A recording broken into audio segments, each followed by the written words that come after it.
Hello and welcome to Gieten in the north of Holland, where February has dawned with sub-zero temperatures, offering a chilly welcome to the riders in this weekend's World Cyclocross Championships. We're about to see in the opening here the amateur title over 7 laps of a course which has become bone hard in temperatures overnight reaching -10 degrees Celsius. As you can see, we're looking down here on what is normally a lake in the centre of this very pretty park indeed here in the north of Holland. And today, of course, it's frozen solid. And I don't suppose the riders will mind too much, because this technically is an excellent circuit of just under 3 kilometres, and the riders racing along the edge of it. 55 on the start line, representing most of the nations in the cycling world. And of course, the Czechoslovaks and the Swiss and perhaps the Belgians are the teams to beat here. Thomas Frischknecht in the red helmet there, already a world junior champion of old, now would like to improve on his 3rd place last year in the amateur titles. And also the Czechs too, renowned for their expertise in world amateur cyclocross riding. A little bit of a shuffling start there, but the riders are underway. And as they move out along this tarmac road, they will very shortly turn left. Then they will be on the course, and this is the course they are facing. We've just seen them go through the finishing line, then they'll switch on to a nasty descent around the lake. Then they go into the woods. The trails, by the way, are largely sand, but as I say, they're bone hard. There's some very, very steep ascents and descents, as well as steps to run up. And then they come back around the lake, then a nasty left turn and a long straight for the sprint of around 200 metres down to the finishing line. That completes the circuit of just a shade under 3,000 metres, as we pick up the action now on the 2nd lap, and the riders heading up towards the planks. And it's up and over as nimbly as you like, and back into the saddle straight away. Thomas Frischknecht is the rider who's hit the front. He's been at the front immediately from the start, and is now beginning to apply the pressures. And has to be expected, I suppose, the riders packing behind, because it is almost a road race over hard ground, this, rather than the real term cyclocross, which is normally over mud. But as you can see, the riders using their skills but matching the pace very, very well indeed. This is Rudy Tielmans of Belgium. And already you can hear the Swiss cowbells clanging in the backdrop, because they have their man exactly where they want him now, out in front. But perhaps a little surprised to see it's Thomas Frischknecht, because their star was Webel. He's had, in fact, 13 wins this year, but there was a sign just a week ago his form was perhaps going to peak a little bit early, because he's run down the pack and he isn't up amongst the front runners at the moment. This man most certainly is. Thomas Frischknecht, who has had 6 wins this season. There are now 5 laps left for him of the 7 to go, and just look at this behind. Frischknecht has decided to go early, see the course from the front, and let the others decide what they're going to do about it. And as you can see, there's a pack here of some 7 or 8 riders coming together, noticeably too the Czech riders, because the whole team is in this group. And also in this group, 1 or 2 Dutch riders, including Edward Kuiper, the rider who finished 5th in the championships last year. Well, Frischknecht is riding superbly. This is what has become known as the ski jump, and that's why. Straight off the top, bone hard. If your bike gets into one of those ruts, then you really do have a terrifying descent. And then round through the woods, and in fact, we didn't see it that time, but there are steps on the other side of that ski jump. The riders have to return up, and we've had 1 or 2 riders slipping off. When the Dutch Championships were held here just about 4 weeks ago, Adrie van der Poel, who we'll see later in the professional race, won the Dutch title over this very same course. And the lap time then, in very muddy conditions, was around 8 minutes and 10 seconds. In training, the riders here have been scorching round this circuit in just on 6 minutes. And that's the way it's been today as well. And this is the rider who's been doing his own private lapping, because he's now out in front completely here. And this really is an excellent ride. This is Kuiper, who's trying to at least keep him in his sights, because with all the might of Holland cheering him on. And Rudy Tielmans. But the Czechs too are all there. 4 men they've got, and they are the men with the envious record over recent world championships here.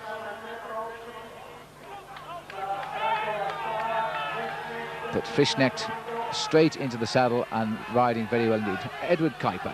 And there's the steps I was telling you about, and our cameraman giving a very unusual shot of the ascent. And this is what really hurts the legs. One or two riders here have been showing signs of cracking as they push down up this steep ascent. The old calf muscles and thigh muscles just giving as they approach the top.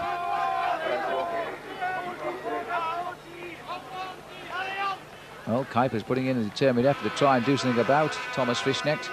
This is Frischknecht now trying to do what in fact his father never did do, Peter Frischknecht, because Peter Frischknecht won 7 medals in World Amateur Cyclo-Crossing, 4 silver and 3 bronze, but he never won the gold. And last year his son, at his first attempt, managed the bronze medal in Spain, and now he's all out for the gold.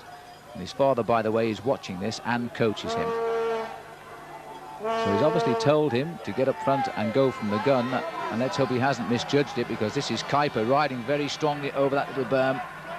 Just about keeps it going as he gets over the top. This is one of the other nasty descents too, and look at the way his bike is bouncing over the rock-solid ground here. Very, very difficult indeed. Just a touch of the brakes. Now over wooden planks here as they get onto the sand that surrounds the lake, and he locks right into the sand, you see. You just managed to make the turn there.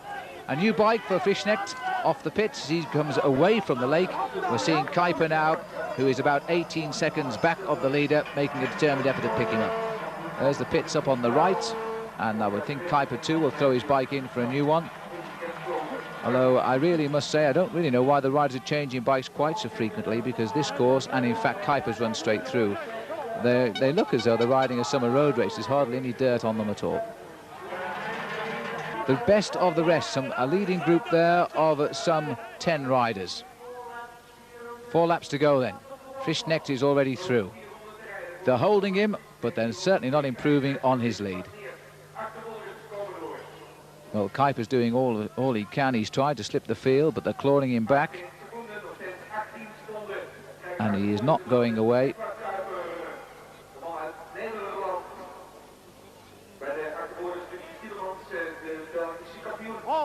And it might do him a little bit of good, really, to sit up and wait for those 2 chasers as we go up to the front. The dual carriageway here on the top end of the course. That's the situation Frischknecht we're looking at now, ahead of Kuiper, who's about to be joined by Pavel Kamrada and Tielemans from Belgium. Then Weibel, the Swiss favourite, who's down in 5th place. But he really has improved, because he was out of the top 10 at the end of the opening lap. So he's coming through well. But he may have left it too late, because Frischknecht has gone. And this is the coming together now. It's Kamrada who's about to latch onto the back wheel of Kuiper. There's the descent. Makes your heart go down with him, doesn't it? This special camera that NOS television have fitted up here, that's out on a floating gantry, it really gives you the impression we're watching him from an aeroplane. So Kamrada comes up. Tielemans not too far away. Kuiper sticking to the task and not too worried who's caught him, but going to keep on going strongly. And the other Dutchman there who's trying to get in on the picture is Marcel Gerritsen in the orange on the right of our picture. Weibel comes through, but he really is following and not dictating the pace, which is a bit surprising. 13 wins this year, but he was beaten by Frischknecht in the Swiss Championship. And here is the man, Frischknecht, and our cameraman feeling a little bit energetic there. He ran the first 4 steps with the back, with the feet of Frischknecht. He's gone down to recover. Still seeing Kuiper, Pavel Kamrada. And the gap's beginning to open again. That group of 10 has split up now, and Kuiper's the man that's caused the split. But the clock is all of the time telling us that the gap is opening. It was 18 seconds at the end of lap 2, 20 seconds at the end of lap 3.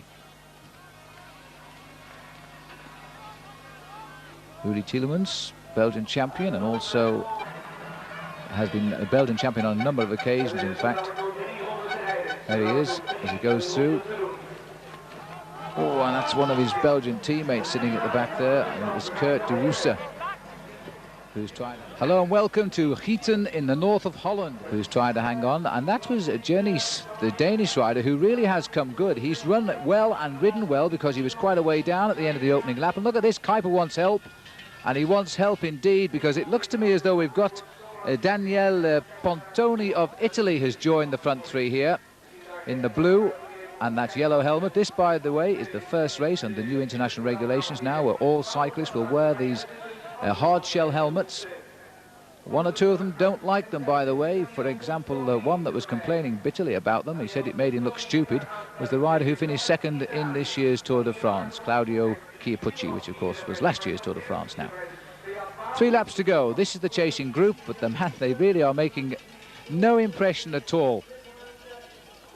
As Thomas Frischknecht really ever so nimbly through the planks quickly and back on his bike. And I'm wondering the reason for putting these planks so close together. There are in fact 3 of them very close together, because a couple of years ago when Danny Deby won the championship at Pontchâteau, he managed to jump these without getting off his bike. So they put them so close together now it's impossible to jump them, and you've got to get off your bike.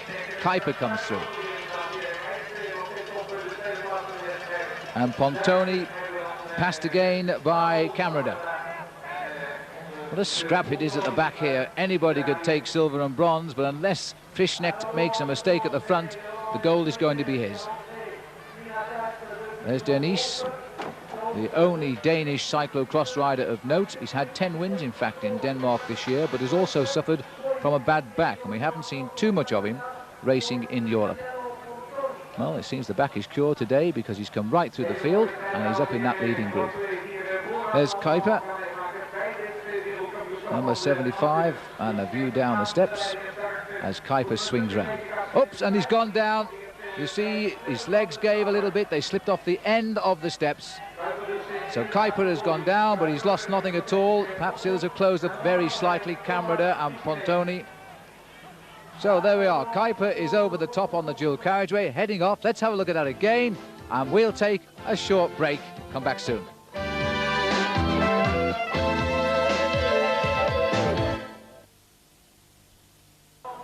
Hello and welcome back to Gieten in North Holland as we join the leader here, Thomas Frischknecht of Switzerland, 2 laps away from his first ever gold medal. And indeed, the first ever gold medal in his family. As I say, his father Peter, who now coaches him, has 7 medals, 4 silver and 3 bronze. And it looks as though Frischknecht, barring a problem, is going to survive to that medal. He has just under 6 kilometers to go. This is the chasing group, and it's being led here by Edward Kuiper, despite the fact he stumbled on those stairs. And in that group 2 now, the Danish threat, which is Henrik Jernys. And the rest of that original chasing group of 10 now have been split up all along the course. The speed has told. The average speed, by the way, is absolutely amazing. 25 kilometers an hour. And it's all being created by that rider we've just caught a glimpse of in the red. And that is Thomas Frischknecht. Italian then. Pontoni leading down to the lake. Oh, and he got bogged down, and goodness me, I think that's Kuiper's gone down again.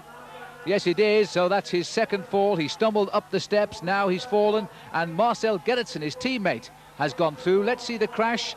It was Pontoni that ruined his line, really.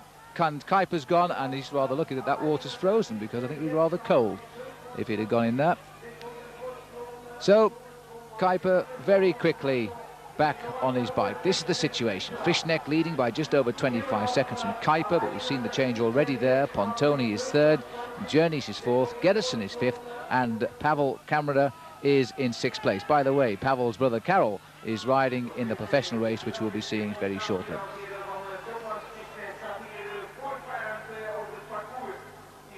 So down the drop again, and this is Frischknecht. There's quite a few relationships in cyclocross. We're seeing Thomas Frischknecht here, the son of Peter, but we've also got the Gronendals, who has father, son and nephew riding in the 3 races here this weekend. Well, the Dutch cyclists, they really did want to ride well here, and you can't fault them, except they've allowed the Swiss rider to escape, because there is Edward Kuiper, 2 falls and still in touch with the medal hopes. But now for the bell for Switzerland. They've dominated world cyclocross on a number of occasions over the years, the most famous rider, of course, being Albert Zweifel, who is now retired, but he still rides a mountain bike. And talking of mountain bikes, by the way, so does Peter Frischknecht, Thomas Frischknecht rather, the rider in the lead. He was voted Mountain Bike Rookie of the Year after a very successful season in America, where he'll be returning shortly. This is the race for silver and bronze, and as you can see, as the clock ticks away on the right of our picture, Frischknecht, barring a problem now